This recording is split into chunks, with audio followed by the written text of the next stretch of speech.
BBM, ikaw na dapat ang sumunod mag-resign. Mahiya ka na sa balat mo.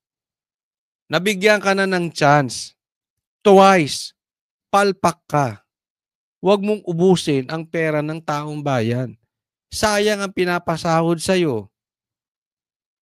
Kung hindi ka pa rin magbibitaw sa posisyon mo sa kabila ng sobrang palpak na nangyayari sa gobyerno. Tuloy po tayo. Impeachment, hindi itutuloy ng mga senador. O yan, pag-usapan natin. Formal lang inabisuhan ng Senado ang Kamara na nakahanda ito sa June 2 para sa paggulong ng impeachment trial ni Vice President Sara Duterte. May report si Tina Panganiban Perez. Sa June 2, alas 4 ng hapon, asahang handa ang Senado na tanggapin ng prosecutors ng Kamara para sa paggulong ng impeachment laban kay Vice President Sara Duterte. Ayan, ito, June 2 daw, handa ang senador para tanggapin ang paggulong ng impeachment ni BP Sara. Pero bago natin i-discuss yan, maputol muna natin. Kasi may mga nagsasabi, ito yung nabanggit na contradiction sa batas. Sabi nung isang batas, ito yung nasa impeachment law, impeachment rules, at doon sa Senate rules, mag-contradicting eh. Yung isa sinasabi na dapat pagka nagkaroon katulad ng isang activities or isang panukalang batas or isang katulad ng impeachment, dapat ituloy yan. Tapusin yan. Kasi may problema tayo. Tatawid tayo from the 19th Congress to the 20th Congress. Iba na po yung set ng mga congressman at iba na rin yung set ng Senado. So may nagsasabi dapat ituloy yan ng 19th Congress going to the 20th Congress. May nagsasabi naman hindi po pwede. Kasi tapos na yung 19th Congress. Naisang pa yan sa 19th Congress. At kung hindi yan natapos ng 19th Congress, dapat yan ulit. From the beginning, scratch ulit. Ibig sabihin, dapat magpasa ang Kongreso ng panibagong hain ng impeachment. Naintindihan nyo na. So meron dalawa yan. Yung ay sinasabi na dapat tapusin yung impeachment ni BP Sara, iba sabi, hindi, back to zero tayo. Kasi 20th Congress na eh. Natapos na yung 19th Congress. Ganun po kasimple yan. Ngayon, ihahain po yan sa korte at korte di umano ang dapat magdesisyon sa agarang panahon. Pero meron ding nagsasabi, kung hindi sumagot ang korte, sino ang dapat magdesisyon niyan? Ang sabi nga ni Tito Soto, Senator Soto, ay ang dapat magdesisyon niyan ay ang 20th Congress. So sa tingin ko, kung ang magdidesisyon niyan ay 20th Congress, baka hindi matuloy ang impeachment. Alam nyo kung bakit? May numero po. May numero ang mga kaalyado ni BP Sara. Una, ilan lang para ma-impeach si BP Sara? Yung talagang matanggal siya at hindi na siya makatakbo ulit. Ilan ang kailangan? 9 na boto lang. Ipapakita ko sa inyo kung sino-sino yan. 'Di ba? 9 na boto. Yung bago na lang, 5 na agad ang pumasok. Go, Bato, Aimee, Marcoleta, Camille. Yang 5 yan, siguradong hindi pipirma yan ng impeachment ni BP Sara. Dagdagan mo pa. Sigurado Robin Padilla, pang-6. Mark Villar, sigurado yan. Ay kapatid ni Camille yan eh. Hindi naman mananalo tong Camille na ito kung hindi in-endorso rin ni BP Sara. Si Aimee rin, hindi, di ba? O, so, 7 na. Si Jinggoy nagpaano na siya, ayaw niya ng impeachment. Magkakahati-hati lang. Alan Peter Cayetano, siyam na yan. Hindi pa natin alam kung si Pia, di ba? So siyam yan. So, doon pa lang may numero si BP Sara na hindi siya mai-impeach. Pero pwede na ring hindi ituloy. Kung ang magdi-decide 28th Congress, kasi ang kailangan doon majority votes. 'Di ba? Kung didesisyon na, wag na. Siyam na 'yan. Madagdagan lang 'yan ng 3. 'Di ba? Pag desisyonan, wag na natin ituloy 'yan. Back to zero. Hindi natin alam kung meron pa rin silang numero kasi pag back to zero, manggagaling ulit ang pagsampa ng impeachment sa mga congressman. Di natin alam kung merong silang numero doon. But possibly, baka matakot na rin yung mga yan eh. Dahil syempre, going to 2028 election. Diba? At ako naniniwala, alam ng mga senador, hindi mai-impeach si BP Sara. Hindi po. Meron silang numero. Meron na nga silang siyam as early as now. Hindi pa nagsisimula.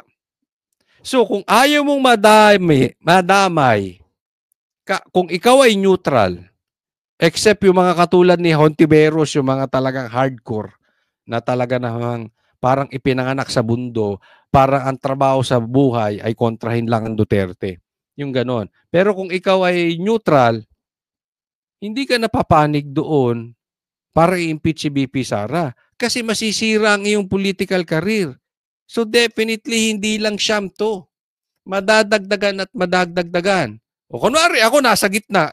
Ba't pa ako pipirma dyan? 'Di ba? Una, kalokohan yung impeachment. Kunwari nasa gitna, hindi ako maka-Duterte, hindi ako maka-NPA.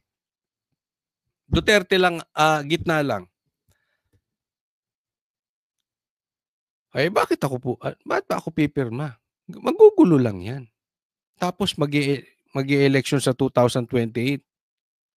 Nakita na natin ang lakas ng Duterte. Hindi na ako dyan. Ba't pa ako pupunta dyan? Diba? Wag na, uy.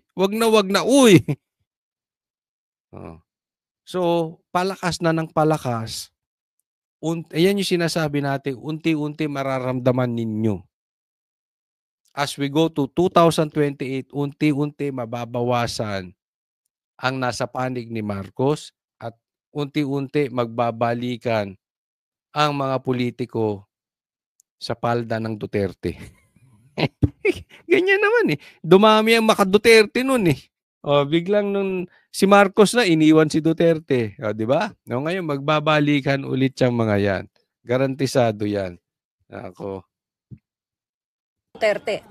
Bahagi yan ang nakasaad sa sulat ni Senate President Chis Escudero kay House Speaker Martin Romualdez. Ipipresenta ng prosecution panel sa sesyon ng Senado ang 7 charges na nakapaloob sa Articles of Impeachment na isinampa laban sa bise. At kinabukasan o June 3, alas 9 ng umaga, magko-convene na ang Senado bilang impeachment court na maglilitis sa bise at tatayong Pero alam mo kung ako tatanungin? Ulitin ko, pabor ako sa impeachment. Kasi sigurado ako hindi may impeach si BP Sara. At lalabas ang baho ng gobyernong ito. Magsasalita si BP Sara. Tandaan ninyo, may numero tayo sa Senado.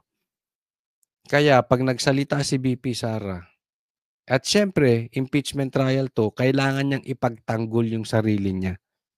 So maglalabas siya ng ebidensya. Yun ang nakakatuwa dun. Sabog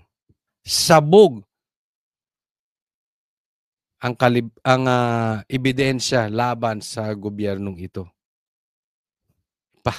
Pasasabugin ni BP Sara yan. At lalo pong lalakas ang Duterte. Dahil ito, sa mga susunod na buwan, ito ang magiging balita sa buong Pilipinas.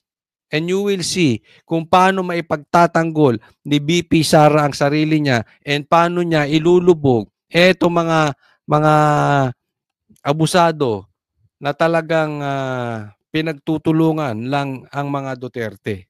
Naku, maganda ito. Even BP Sara sabi niya, I want bloodbath. Anong ibig sabihin? Hindi po siya papatayin ng tao, pero she is ready. She is looking forward for this battle to unfold. Alam niya, bago pa lang magsimula, everybody knows she will win this one. Even yung enemies niya, alam that she will win this one. Even yung pulahan, even yung mga dilawang kumakain ng suka, they know BP Sara will win this one. Impeachment judges ang mga senador. Kasunod nito, maaari na mag-issue sila ng summons at iba pang kautusan. Pinadalan din ng kopya ng sulat si VP Sara. Si Speaker Romualdez naman, sumulat din kay Escudero. Nagsusulatan kayo. Ano yan? Love letter. Sinulatan ni Escudero. Ang Congress, sinulatan si Chis Escudero. Parang nagliligawan ng mga animal. Hindi. Ano yan? Normal. Normal yan. Normal. Kasi siyempre nga naman, kailangan formal. Kailangan na documented yung mga gusto nilang mangyari. Kasi baka naman di ba? Normal, okay lang yan. Sige. Tuloy nyo, sulatan nyo, Chis Escudero. At saka, Martin Romualdez. Para ipaalam na natanggap nila ang liham. Ang House Impeachment Prosecution Panel, balik na sa lingguhang pulong matapos ang eleksyon. We discussed the letter of the Senate President sent to the House of Representatives. They expect us to read the articles of impeachment. In fact, the Senate, I believe it was the Senate who sent. NPA ka ba? Ang layo naman ang tanong mo. Hindi, nagtatanong lang. Hindi ko sinasabi siya. Kasi ang dami po ngayon na sinasabi nila na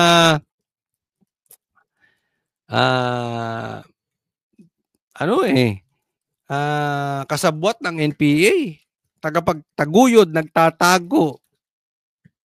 Kunwari hindi NPA pero komunista pero supporters ng CPP-NPA. No, marami daw diyan sa Congress, marami daw sa Congress. Hindi po ikaw sinasabi ko, pero madami daw diyan. Sangayon ba kayo? Marami diyan ngayon sa Congress ngayon ang supporter ng NPA. Okay, lagay niyo rin diyan sa comment section kung ng CPP-NPA kung kayo isang ayon doon sa bali-balitang naglalabasa na ganyan. Congress video of how it is done in the states. Pag-uusapan pa ng House Impeachment Prosecution Panel kung paano ilalahad ang Articles of Impeachment sa Senado. Kung iisang impeachment prosecutor lang ba ang magbabasa ng lahat ng 7 articles o kung may itatalaga sa kada article. Kanina, 5 ang dumalo raw sa pulong. Wala pa sina ML Party List Representative-elect Laila De Lima at Akbayan Party List Representative-elect. Ito sila De Lima, no? Kasi itong Akbayan. Ano ang common denominator ni De Lima at ng Akbayan? Okay na, lagay niyo sa comment section. Alam kong alam niyo eh. Tatawa ko. Ay, naka. Michelle Jokno na parehong tinanggap ang alok ni Romualdez na maging bahagi ng prosecution panel. Sa Hulyo pa kasi sila makakaupo bilang mamabatas sa pagsisimula ng 20th Congress. Kailangan din silang formal na maitalaga bilang prosecutors. May mga tutulong ding pribadong law firms na ayon kay Zamora ay bumibilang ng 5 hanggang 10. We've had a mock trial before, so ngayon siguro medyo iba. We're not interviewing witnesses now, at least in the article that I'm handling, but we're reviewing all of the documentary evidence that we already have on hand. Kasama sa mga ipipresentang ebidensya ay ang mga kaduda-dudang pangalang tumanggap umano ng confidential funds. Pinag-uusapan dito pag-uusapan yung mga kaduda-dudang tumanggap ng confidential funds, no? Akala mo naman ang lilinis ng mga animal. ang dami namang tumanggap ng confidential funds, nasa batas naman 'yan, 'di ba? Sinasabi nga nila ngayon, imbis yang mga nasa Congress ngayon na pumirma ng impeachment, sila mismo tumanggap ng pera. Galing yan sa kampo nila, ha. Sinabi yan ni Tiangco. Hindi po Duterte nagsabi niyan. Ha? Kakampi po ni Marcos yan. Campaign manager ng alyansa yan, ng partido. Ng alyansang partido ni Marcos ang nagsabi. Para ma-release yung budget para sa proyekto, kailangan pumirma. Sa kanila galing yan. Diba? Bagamat proyekto yun, pero yun ay na mistulang suhol. Huwag nga tayong maglokohan. So, parang ang lilinis ninyo, punahin ninyo yung napakaliit na pera na confidential funds ni BP Sara, pero hindi nyo kayang punahin yung confidential funds na napakalaki ni Marcos. Hindi nyo kayang punahin yung mga sarili ninyo o yung mga kasamahan nyo dyan sa Congress na tumanggap ng pera para pumirma sa impeachment. Napaka-ipokrito ninyo. Akala nyo, ang lilinis ninyo, pero kayo mismo kurakot. Tapos, lilitisin nyo. Tapos, yung mga katulad ni Dilima, tahimik. Patungkol dyan sa tumanggap ng pera doon sa mga pumirma. Diba? Yung mga katulad nila Hontiveros, tahimik patungkol dyan. Kayo ang sinasabi ninyo, kayo ang Hontiveros, kayo ang oposisyon. Pero tikom ang mga bibig ninyo patungkol dyan sa sinasabi ni Tiangco na nag-release. Nagpa-release ng pera, ng pondo sa proyekto, kapalit ng pirma. Anong kaipokrituhan yan? Mula sa Office of the Vice President at DepEd, sinisika pa namin makuha ang panig ng Vice Presidente kaugnay sa sulat ni Escudero at tungkol sa paghahanda sa impeachment. Pero dati na niyang sinabing maghahanda na rin ang kanyang mga abogado para sa paglilitis. We are ready. Sabog to. Itong balita na ito, sabog to. And BP Sara, this is the time. Isama mo yung mga ebidensya dyan. Tutulungan ka namin. Paglabas mo dyan ng mga ebidensya, ibablog namin, ikakalat namin yung katotohanan para yung anomalyang nangyayari sa gobyernong ito, hindi nila mapagtakpan. Lumabas ang katotohanan. BP Sara, may mga kampo, may hawak ng ebidensya. At alam ko, alam mo yan. Kung hindi mo pa alam, alam kong makakarating sa'yo yan. Yan yung sinasabi natin. And hopefully, ito yung sinasabi ko. Hopefully, si BP Sara mismo ang maglabas ng ebidensya na sinasabi natin, hawak na. Nasa mabuting kamay na. Ang tanong na lang, sino ang maglalabas? We are really hoping si BP Sara maglalabas niyan. Abangan nyo po yan. Abangan po ninyo.